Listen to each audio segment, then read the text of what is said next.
Beaucoup de gens ont du mal à faire ce qu'ils aiment. Beaucoup de gens n'arrivent pas à gagner de l'argent en faisant ce qu'ils aiment. Dans notre société, ceux qui gagnent de l'argent avec leur passion paraissent comme des personnes très spéciales.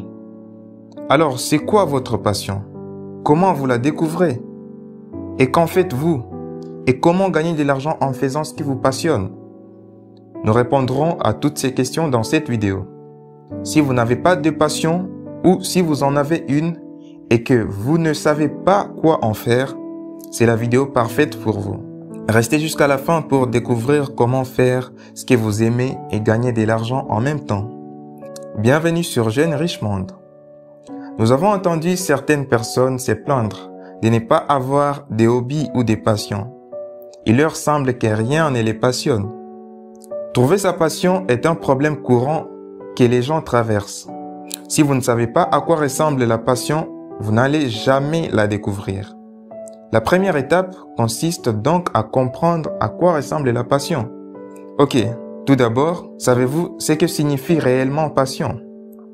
Par définition, c'est une émotion forte et à peine contrôlable. Dans le monde réel, la passion signifie l'excitation, quelque chose que vous aimez faire quel que soit le résultat. Quelque chose qui vous rend toujours curieux. Vous avez déjà et vous aurez des centaines de passions tout au long de votre vie. Le problème est que vous vous attendez à trouver quelque chose qui ne vous laissera pas dormir la nuit. Et vous serez prêt à tout laisser tomber juste pour les faire. Mais ça, ce n'est pas la passion, c'est l'obsession. La passion arrive pas à pas. Quelque chose qui attire votre attention dans un clip vidéo. Quelque chose de profond que vous avez lu dans un livre. Ou que vous avez regardé dans une vidéo par hasard sur la façon de faire quelque chose, puis vous passez des heures à y penser. Voilà à quoi ressemble la passion. Et si vous y réfléchissez, ces moments se produisent assez souvent. Il est en fait dangereux de penser à la passion ou même à un objectif comme quelque chose qui va complètement changer le monde. Vous ne pouvez pas trouver votre passion parce qu'elle n'existe pas. C'est un peu comme essayer de trouver le véritable amour. Pas facile, n'est-ce pas? Au lieu de cela, identifiez des moments qui suscitent vos intérêts et votre curiosité et courir après ces moments-là. Ensuite, parlons de la façon de poursuivre votre passion. Même lorsque les gens trouvent quelque chose qui les passionne, ils ont peur de la poursuivre parce que principalement cela ressemble à une perte de temps et cela ne ressemble pas à leur passion. Il y a un peu de stigmatisation envers les personnes qui sautent d'une chose à l'autre. La société les regarde comme s'ils étaient confus, sans objectif et déséquilibrés. Si l'année dernière, vous faisiez de la musique et maintenant vous faites de la programmation et ensuite vous voulez créer un compte TikTok, les gens ne vous prendront pas au sérieux, n'est-ce pas? Eh bien, la bonne nouvelle est que personne ne se soucie vraiment de vous. Cependant, vous êtes trop occupé à vous inquiéter de ce que les gens pensent. Vous êtes libre de chasser tout ce qui vous rend curieux. Et c'est comme ça que ça se passe. Devenez un professionnel. Prenez-les très au sérieux. Prenez des leçons, lisez des livres, posez des questions aux meilleurs. Prenez de l'argent et investissez-y. Obtenez des outils dont vous avez besoin. N'ayez pas peur d'y aller.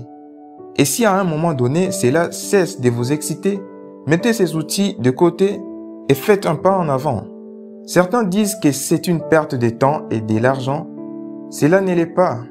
Nous vous donnons notre bénédiction pour investir du temps et de l'argent dans n'importe quelle petite chose qui attire votre curiosité, d'accord? Parlons ensuite de la façon d'utiliser votre passion. Les personnes les plus heureuses et les plus prospères que nous connaissons ont un équilibre entre l'argent et la passion. Cet équilibre se produit lorsque votre passion commence à vous défier. Vous finirez par rencontrer un obstacle. Franchissez-la et vous avez dépassé les niveaux débutants. Et vous devez pousser encore plus loin. C'est alors que votre passion commencera à nourrir votre âme. Cela vous obligera à étudier, à pratiquer, à vous améliorer. Vous devez le rendre public, pour ainsi dire. Publiez vos œuvres, demandez des commentaires, tenez compte de cela pour vous améliorer. Ici, vous ne le faites pas pour l'argent, vous le faites que pour vous-même. Peu importe si cela se vend ou pas, ou si personne ne s'en soucie, La seule raison pour laquelle vous les rendez publics, c'est parce que c'est gratifiant. Vous obtenez un sentiment de satisfaction et des commentaires sur la façon dont vous vous améliorez. C'est pourquoi nous avons mentionné que vous devez être un professionnel. Pour que votre passion nourrisse votre âme et vous donne un équilibre, elle doit vous mettre au défi. Vous faites maintenant partie d'un groupe qui fait la même chose. Vous pouvez vous appeler un amateur, mais vous êtes dans le jeu maintenant. Ensuite, parlons de la raison pour laquelle vous êtes ici. Passion et gagner de l'argent. Il a été dit maintes fois que si vous faites ce que vous aimez, vous n'aurez jamais à travailler un seul jour de votre vie. Mais voici la réalité honnête. Vous gagnerez de l'argent avec votre passion si votre passion est de gagner de l'argent. Et notez qu'à la seconde où vous essayez de gagner de l'argent grâce à votre passion, cela devient un travail. Et un travail ne va pas nourrir votre âme. Peu importe à quel point vous êtes passionné. C'est bien et aussi impératif de séparer vos activités lucratives de vos activités passionnelles. C'est une question d'argent, de passion et d'équilibre. Ils servent à des fins différentes. Votre travail vous nourrit et nourrit votre famille, tandis que votre passion nourrit votre âme. Vous le faites pour le faire. Soyez aussi bon possible dans votre travail et soyez aussi bon possible dans votre passion. Vous avez besoin des deux. Il pourrait y avoir des moments dans votre vie à l'avenir où vous êtes tellement bon dans votre passion que quelqu'un soit prêt à vous payer pour le faire. Que vous le fassiez ou non, ces changements dépendent de vous. N'oubliez pas que vous pouvez avoir des centaines de passions au cours de votre vie et l'une d'entre elles peut être un travail. Vous aurez encore beaucoup d'autres passions pour continuer à défier votre créativité et les progrès que vous ferez suite à votre passion stimuleront également votre énergie pour votre travail. Et d'autre part, votre travail vous donnera des ressources à consacrer à votre passion. C'est pourquoi les gens heureux qui réussissent ont un équilibre sain entre les deux. Évitez de faire du travail toute votre vie et évitez de faire de votre passion votre seule source de revenus. La réalité est que les gens ne trouvent pas de passion parce qu'ils n'aiment pas leur travail.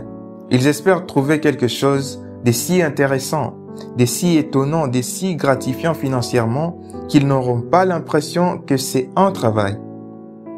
Et une fois qu'ils trouvent quelque chose de similaire, ils passent beaucoup de temps à essayer d'en faire une carrière. Mais qu'est-ce qui se passe-t-il? Ils finissent par ne pas apprécier le travail. Alors pourquoi ne pas ignorer entièrement la partie carrière et se consacrer uniquement sur la passion? Transformer une passion en entreprise. La toute première étape que vous devez franchir, c'est un changement de mentalité. Une fois le saut est franchi, la passion devient travail. Ce sera complètement différent. Vous devez sacrifier une grande partie de la passion en échange d'un travail ennuyeux. Même si vous vous sentez excité au début parce que vous travaillez dans le cadre de votre passion, cette excitation ne durera pas très longtemps. Donc, premièrement, soyez conscient de ces changements et deuxièmement, utilisez-les comme une transition pour une bousculade latérale. Il y a trop de films sur des gens qui quittent leur emploi pour suivre leur passion. C'est un monde fantastique, surtout si vous avez des responsabilités d'adulte. C'est un très mauvais conseil de quitter son travail pour suivre les contes des fées. Vous pouvez travailler 5 à 10 heures par semaine pour transformer votre passion en carrière. Et troisièmement, définir votre avantage concurrentiel. Au lieu de cela, vous devez tirer parti de ce que vous avez appris en pratiquant votre passion. Avant d'en faire une carrière, vous devez connaître les marchés et savoir quels besoins ne sont pas satisfaits.